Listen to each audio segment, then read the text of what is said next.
doing today? Are we good? Well, today I thought I would read to you various extracts from many different books, mainly classics, but today's video will be a little different because it's all whispering. So, if you've been having some trouble sleeping at night, or you just want to relax, you might just be in the right place. So, let's get started.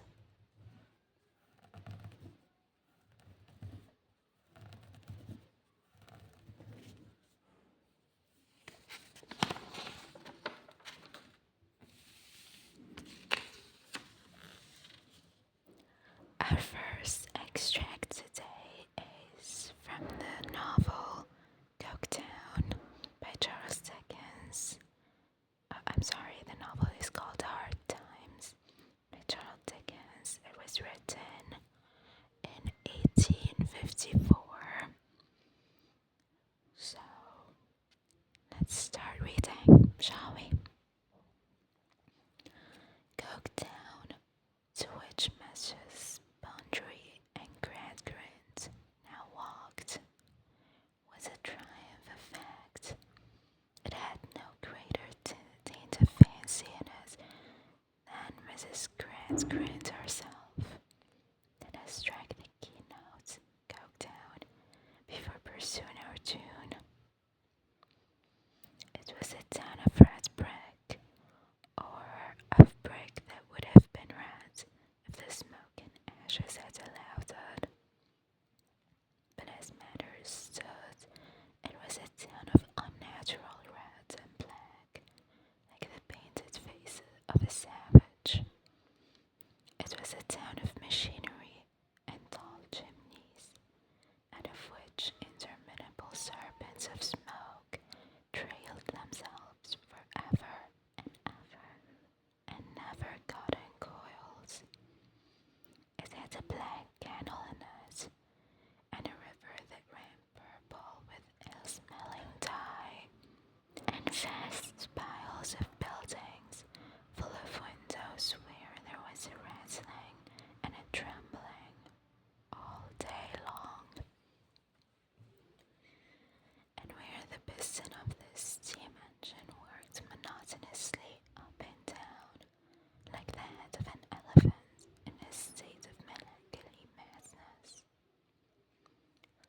It contained several large streets, all very like one another, and many small streets, still more like one another, inhabited by people equally like one another, who all went in and out at the same hours, with the same sound, upon the same pavements, to do the same work, and to whom every day was the same as yesterday and tomorrow, and every year the counterpart of the last and the next. These attributes of Coketown were in the main inseparable from the work by which it was sustained. Against them were to be set off comforts of life which found their way all over the world, and elegancies of life which made, we will not ask how much, of the fine lady, who would scarcely bear to hear the place mentioned,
grass grew on the sidewalks.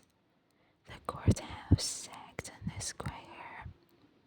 Somehow it was hotter than. A black dog suffered on a summer's day. Pony mules hitched to for carts flicked flies in the sweltering shade of the olive oaks on the square. Men's stiff collars wilted by 9 in the morning. Ladies bathed before noon, after their 3 o'clock naps, and by nightfall were like soft tea cakes with frostings of sweat and sweet talcum. People moved slowly then. They ambled across the square, shuffled in and out of the stores around it, took their time about everything. A day was 24 hours long, but seemed longer. There was no hurry, for there was nowhere to go, nothing to buy, and no money to buy it with. Nothing to see outside the boundaries of Macomb County. There was a time of vague optimism for some of the people. Macomb County had recently been told that it had nothing to fear but fear itself. We lived on the main residential streets in town: Atticus, Gemini, Bliss California, Arcog. Gemini found our father satisfactory. He played with us, read to us, and treated us with courteous detachments.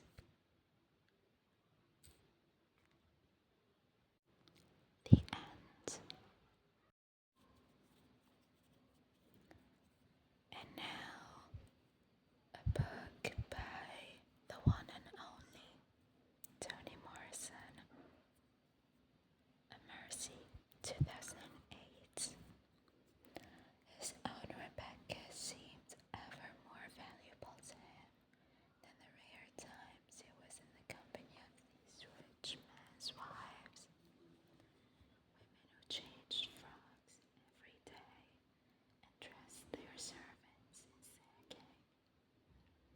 For the moment he saw his bride-to-be struggling down a gangplank with bedding, 2 boxes, and a heavy satchel. He knew his good fortune. He had been willing to accept a bag of bones or an ugly maiden. In fact, expected one, since a pretty one would have had several local opportunities to wed. But the young woman who answered his call in the crowd was plump, comely, and capable.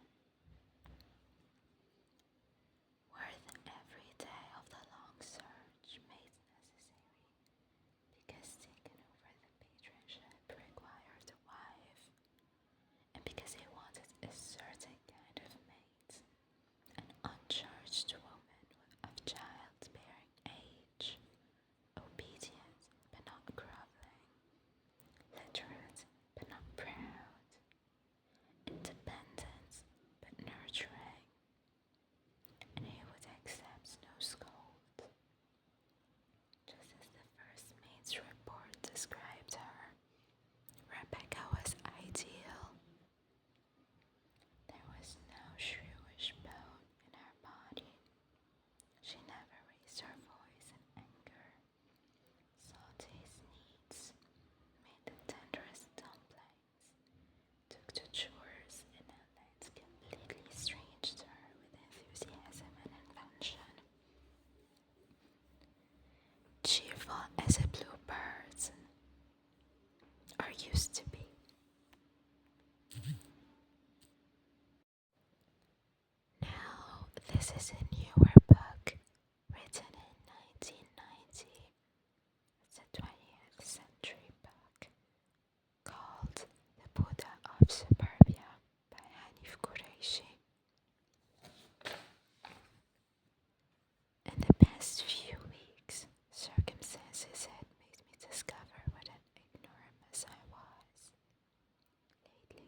substantial as hers, so I'd thrown it away.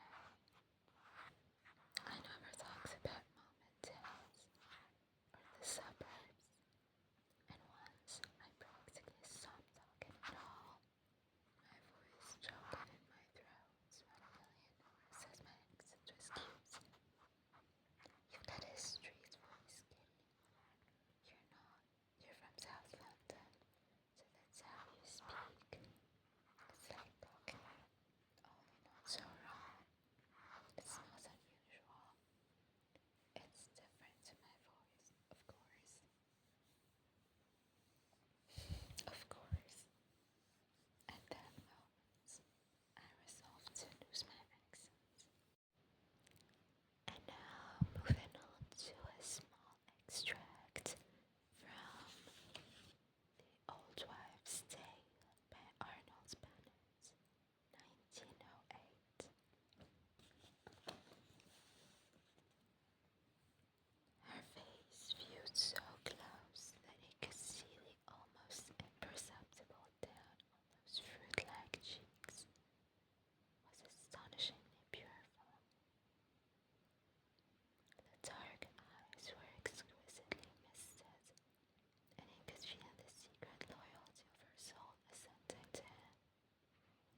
scattered on the wind, then faintly blowing. I abandoned it and framed a humbler supplication for change, stimulus. That petition, too, seemed swept off into vague space. Then I cried, half desperate, grant me at least a new servitude. So this was in the extract from Jane Eyre by Charlotte Bronte, written in 1847. Did you guess it?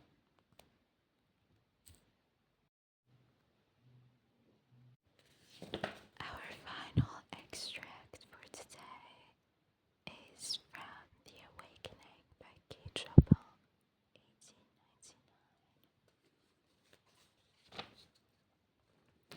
Edna is asleep when her husband, Leonce, comes back cheerful and talkative. When he realizes that she's not interested, he compels her to go and check on her son, pretending that he has fever. By the time Leonce goes to sleep, Edna is fully awake. She feels hurt and goes outside. It was then past midnight. The cottages were all dark. A simple faint light gleamed out from the hallway of the house. There was no sound abroad, except the hooting of an old owl in the top of a water oak, and the everlasting voice of the sea that was not uplifted at that soft hour. It broke like a mournful lullaby upon the night. The tears came so fast to Mrs. Pontellier's eyes that the damp sleeve of her peignoir no longer served to dry it up. She was holding the back of her chair with one hand. Her loose sleeve had slipped almost to the shoulder of her uplifted arm. Turning, she thrust her face, steaming and wet, into the bend of her arm, and she could not have told why she was crying.